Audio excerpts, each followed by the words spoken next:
Hello everyone, welcome back to my channel. I hope you all are doing well. In today's virology lecture, we will learn about the pathogenesis, symptoms, clinical features, lab diagnosis and treatment of HIV virus and AIDS disease.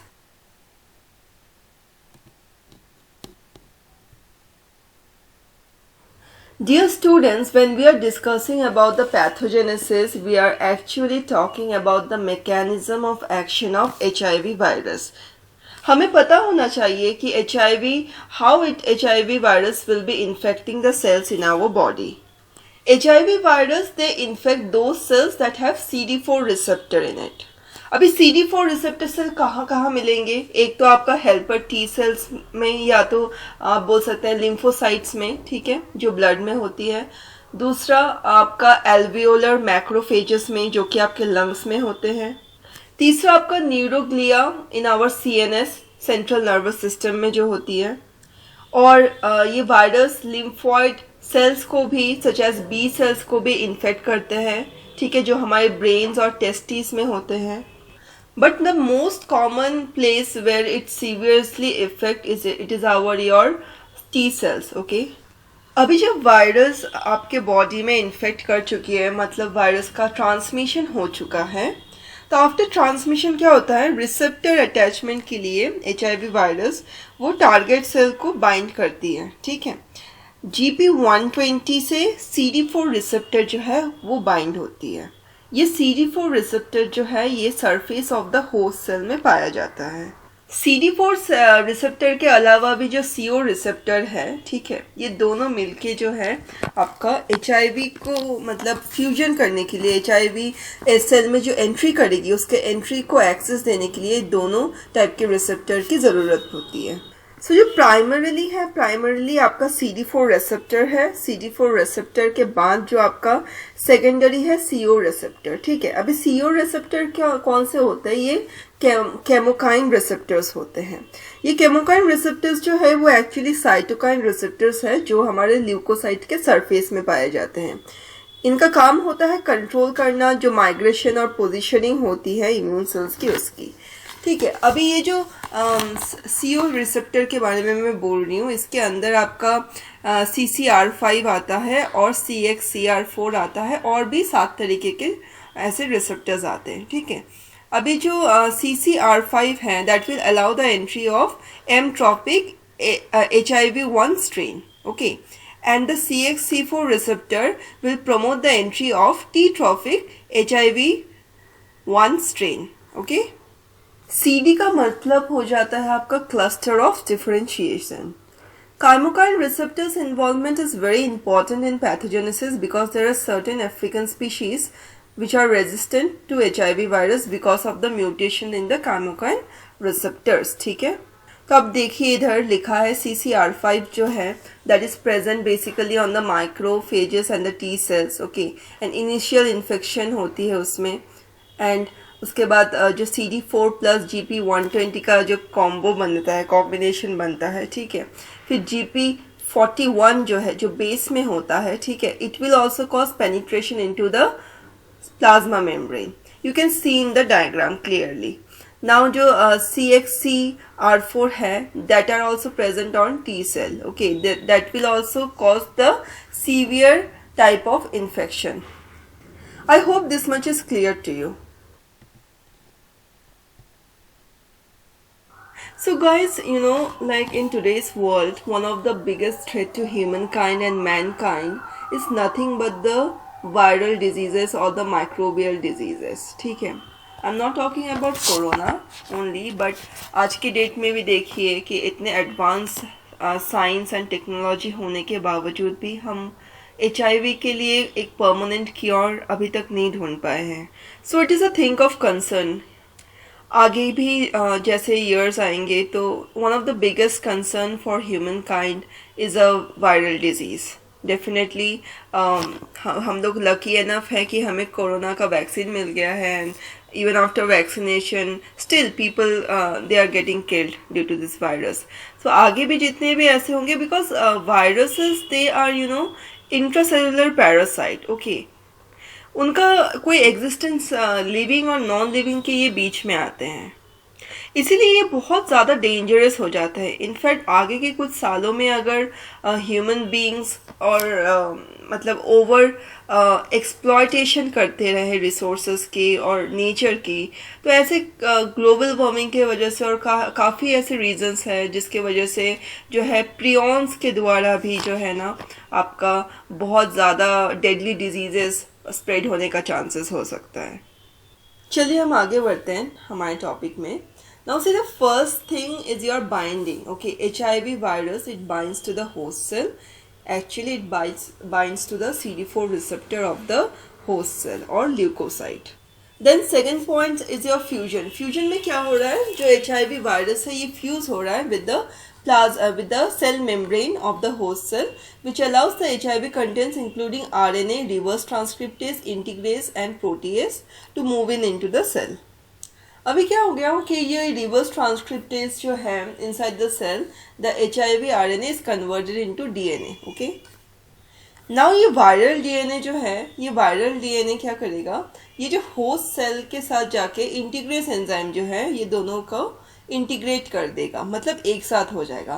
Like मैं viral DNA and host DNA they will be like, okay fine, you come and integrate with me. The host DNA is a stupid DNA who doesn't knows that DNA is a viral DNA. फिर अभी आप अपने दोस्त को बुला लिया, DNA भाई. अभी क्या करेगा, आपका दोस्त आपके घर में आ गया. अभी आपका दोस्त बोलेगा कि है ना, अभी तो मेरे अकॉर्डिंगली आगे का रेप्लिकेशन होगा, आगे का काम होगा. तुम अपने लिए प्रोटीन्स बना रहे हो, भाई तुम मेरे लिए भी प्रोटीन्स बना दो. तो उसके इंडस्ट्री में जाके वो खुद अपनी रेप्लिकेशन करता है. Then the fifth point comes is that the HIV can produce long chains of HIV proteins, okay, which can be use to build more HIV viruses. Definitely viruses की प्रोडक्शन में आपका वृद्धि हो रहा है इससे, ठीक है. उसके बाद असेंबली होता है HIV proteins and RNAs, they move to the surface of the cell and then they get assemble, ठीक है. Then they get converted into immature HIV virus. तो देखिए, पहले आपने आपके जो दुश्मन दोस्त हैं, ठीक है, दोस्त के क्या बोलते हैं उसे, दोस्त के चेहरे पे दुश्मन आ गया, ठीक है, DNA भाई. देन DNA ने बोला कि आप मेरे लिए भी मैन्युफैक्चर कीजिए, हम लोग दोनों बेस्ट फ्रेंड्स हैं. तो फिर बेस्ट फ्रेंड के लिए आपने मैन्युफैक्चर कर दिया. अभी जो बेस्ट फ्रेंड का मैन्युफैक्चर के बाद जो प्रोडक्शन निकला, वो जाके आपके ही सेल्स को मारना चाहते हैं. आपके प्रोटीन्स को, जो प्रोटीएस एंजाइम है, वो जाके डिस्ट्रॉय कर रहा है होस्ट सेल के प्रोटीन्स को. Then what happens then in the last point, budding occurs. Okay, now the immature HIV virus, it gets pushed out of the cell. जैसे होता है एक प्रोडक्शन, एक सेल का बडिंग होता है, जैसे रेप्लिकेशन होता है एक सेल का, वैसे ही हो रहा है, ठीक है. Then the protease enzyme gets activated and activates the immature into the mature infectious HIV, ठीक है. Is this much clear? I have make you understood in a very simple manner and you will never forget this. Just check this diagram once again to get a nice review of the entire point.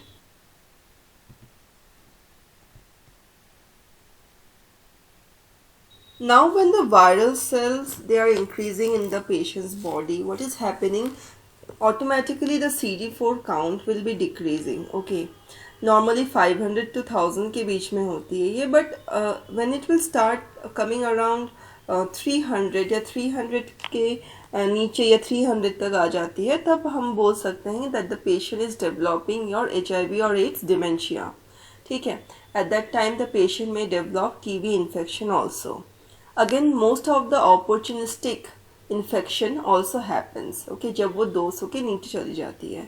मतलब definitely whenever your immune system is getting weaker, okay, अगर आपका T sales कम हो रहा है, WBCS कम हो रहे हैं, CD4 का रिसेप्टर्स ये सब जो डिक्रीज हो रहा है, तो डेफिनेटली आपका इम्यून सिस्टम क्या हो रहा है, वो वीक हो रहा है. और जो मेन आपका वायरस के अलावा भी जो बैक्टीरियल डिजीजेस वगैरह है, ये काफ़ी सारे फंगाई डिजीजेस, जो भी बाकी माइक्रोब्स के डिजीजेस हैं, उनको भी अपॉर्चुनिटी मिलती है आपके बॉडी पे अटैक करने का.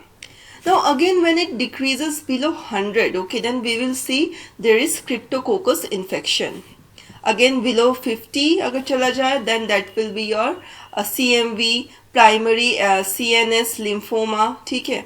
ये सब चीज़ें जो है, देन अटिपिकल माइकोबैक्टीरियम इन्फेक्शन, ये भी हो सकता है। सो मोस्ट कॉमन अपॉर्चुनिस्टिक जो इन्फेक्शन है एड्स के साथ साथ होती है वो है आपका टीबी, ठीक है, ट्यूबरक्लोसिस, ठीक है। And one of the most common fungal infection that occurs during AIDS is your candidiasis, ठीक है। कैंडिडियासिस एक फंगल डिजीजेस है जो भी बहुत ज़्यादा, इसका नाम ही पड़ गया है अपॉर्चुनिस्टिक फंगी, ठीक है। हमने बचपन से पढ़ा है कि कैंडिडा जो है, कैंडिडियासिस जो है ये आपका अपॉर्चुनिस्टिक फंजाई है। तो देखिए एड्स को they are here to make the situation even more worse, okay. Now it's defining the three malignancy, ठीक है। कैपोसिस sarcoma, ठीक है, कैंसर होने का, सर्विकल कैंसर, ठीक है, देन नॉन डॉकिंग्स लिम्फोमा, ये सब चीज़ें भी जो है one after one they are taking opportunity, because why, because our immune system is getting week.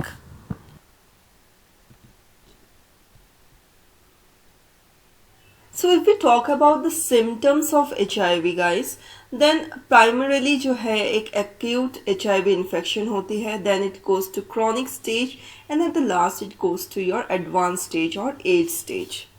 There's always a time lag, okay, when like जो time lag होती है, अगर एक वायरस HIV वायरस आपके बॉडी के अंदर चली गई, then it can take around 5 to 10 years or 10 to 15 years to actually express itself. ये जो पीरियड है ना, इसे लेटेंसी पीरियड बोलते हैं। ऐसे बहुत सारे वायरस हैं जो लेटेंसी शो करते हैं, ठीक है। लेटेंसी पीरियड में क्या होता है गाइस, जो जनरली अदर वायरसेस हैं they don't replicate their genome, ठीक है। अगर लेटेंट स्टेज में है मतलब वो एक फ्री स्टेज में रहते हैं, फ्रीज आउट में, ठीक है। बट HIV वायरस जो है वो अपने लैटेंट स्टेज में क्या होता है, it continues to reproduce and multiply. They keep on replicating their viral genome inside the host cell और inside the host body, you can से।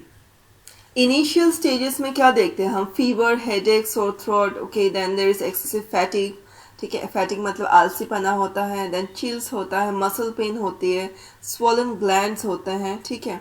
एंड इन सम केसेस कोई सिम्टम्स भी देखने को नहीं मिलते हैं।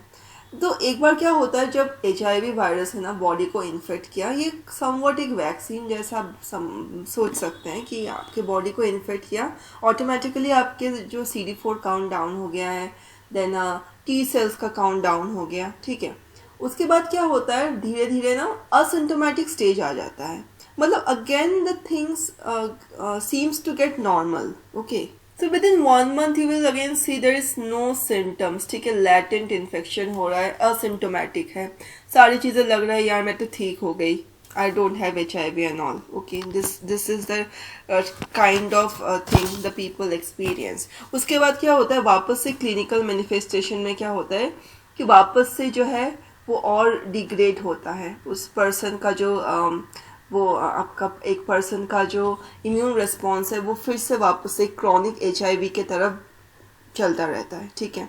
तो there is persistent generalised, okay, इसमें लिम्फो एडिनोपैथी होता है, मतलब डिग्रेड होती रहती है, फीवर आता जाता रहता है, ठीक है। बहुत ज़्यादा कफिंग होती है, ब्रीथिंग में डिफ़िकल्टीज़ होती है, डायरिया एकदम अननोन मतलब डायरिया होता है अननोन रीजंस के लिए, ठीक है। हाई फीवर होता रहता है।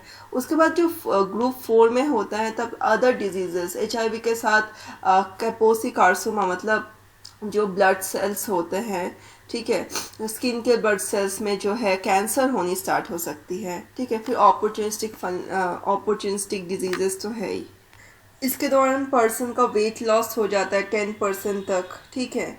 फिर मलेशिया, फिर नाइट में स्वेटिंग होती है बहुत ज़्यादा, परसिस्टेंट हेडेक्स होते रहते हैं इंसान को, इनफैक्ट न्यूमोनिया तक भी हो सकता है। तो ये सारे बड़े सारे रीजंस है। अगर like with in 1 to 2 weeks अगर आपको ये कभी पता चला कि ऐसा कुछ हो रहा है, अगर आपने 2 से 12 हफ्तों के अंदर टेस्ट वगैरह नहीं करवाए, अगर आप मतलब आप नहीं जान पाए कि आपको ये चीज़ हो रही है, तो then it will be causing you a very deadly disease. Within 2 years जो है उस पर्सन की मौत हो सकती है। अभी हम आगे टेस्ट वगैरह के बारे में पढ़ेंगे, ELISA test and all. I hope this much is clear to you. If you are liking my video, then please hit the like button and share it with your friends. So let's move on to the next slide. So students, when a person with HIV is undergoing lab diagnosis, then there are again two kind of tests. First is immunological test, other one is your specific test. So under immunological test, blood test is done. If the lymphocyte count of a infected person, the person who is infected by HIV virus, it goes below 2000 mmQ, then the person is having leukopenia. Another immunological test states that the T cell subset ACEs. Okay, so in this case what happens, the CD4 T cell count is decreasing below 200 mmQ. And the third is the platelet count test. Okay, thrombocytopenia occurs when the platelet count is decreasing. This specific test is very important. ELISA, everybody must have heard about this test for HIV detection. So ELISA test is done for your antigen and antibodies detection. Okay. So what happens in ELISA? Alkaline phosphatase and peroxidase enzymes are used. ELISA test बहुत ही quick test होती है. Diagnostic test में इसको सबसे बेहतर माना जाता है और ये wide variety of pathogens and disorders, allergies, ये सब चीज़ों को डिटेक्ट कर सकती है. Next is your pregnancy test through HCG. ठीक है, अगर कोई मदर को ये चीज़ है, like the doctors can detect the prenatal जो ट्रांसमिशन होती है, ठीक है, मदर टू फीटस में, तो उसको भी डिटेक्ट करने के लिए जो है प्रेगनेंसी टेस्ट भी होती है through HCG, that is human chorionic gonadotrophin से. Then persons with STD, hepatitis, thyroid disorder, they all are also they all can also go for ELISA. Now Western blotting is a confirmatory test which detect the antibodies in the patient's serum. जो patient के serum होते हैं उसमें अगर antibodies कब मतलब antibodies मिलेंगे तो वो वेस्टर्न ब्लॉटिंग के थ्रू हम डिटेक्ट कर सकते हैं. ठीक है, एंटीबॉडीज कब फॉर्म होते हैं? जब एक एंटीजन ऑलरेडी उस पेशेंट को अटैक करती है ना, तो एंटीजन आएगा, then only we can detect that या this specific antigen is produced because HIV virus has infected the person. And third is your PCR. Okay, polymer exchange reaction होती है. Now for treatment, if you talk about treatment, then I have told you that जो भी treatment है, दवाइयाँ बनाई गई है, till today all of these are only partially effective. Okay, they are only used for prolonging the life. मतलब एक इंसान का जो longevity है उसको ही ये बढ़ाती है, but they can't prevent the death. Okay, death is inevitable for the persons who are suffering from AIDS. Still for treatment we can see AZT, okay, DDI inhibitors हैं reverse transcriptase के, then protease inhibitors है, ritonavir है, integrase inhibitors है, then this HAART, highly active antiretroviral therapy, or also known as cocktail treatment, is also given. So guys, these are the treatments, and there are many more tests and treatments that are available. Like there are many more drugs which have been discovered apart from this. Guys, HIV को लेके आज की date में भी हमारे भारत में बहुत ज़्यादा टब्बू है. In fact like the person who are suffering from HIV, उनको घर से निकाल दिया जाता है. Sometime they commit suicide also and all this kind of things. So basically लोगों के कैरेक्टर के ऊपर सवाल उठाया जाता है. Sometime some of the people unknowingly, may be due to blood transfusion और समथिंग, कोई कैसे भी मतलब ड्यूरिंग चाइल्ड बर्थ के टाइम भी मतलब HIV से इन्फेक्ट हो जाते हैं. तो this is a very thing that you know the person who is suffering from HIV और इज़ सफरिंग फ्रॉम AIDS, उसको सोसाइटी से अलग करना, इट इज़ नॉट कंपल्सरी कि उनको अलग बिठाया जाए, उनको आइसोलेट कर दिया जाए. We should have a friendly manner और बिहेवियर कि उनके साथ रहने से या उनके साथ खाना खाने से या उनके साथ बैठने से हमें ये डिजीज़ नहीं कॉज होगी. You should always, precautions लीजिए, लेकिन the person who is suffering from this disease, okay, you should not behave indifferently with that person. क्योंकि फिजिकल हेल्थ से भी बहुत इम्पॉर्टेंट आज की डेट में आपका मेंटल हेल्थ भी है. तो मेंटल हेल्थ को भी इक्वली खुश रखना एक पर्सन के लिए बहुत ज़रूरी है. उनके आसपास के एनवायरनमेंट, उनके फ्रेंड्स एंड फैमिली ही उनको वो खुशी दे सकती है. So I hope this much is clear to you.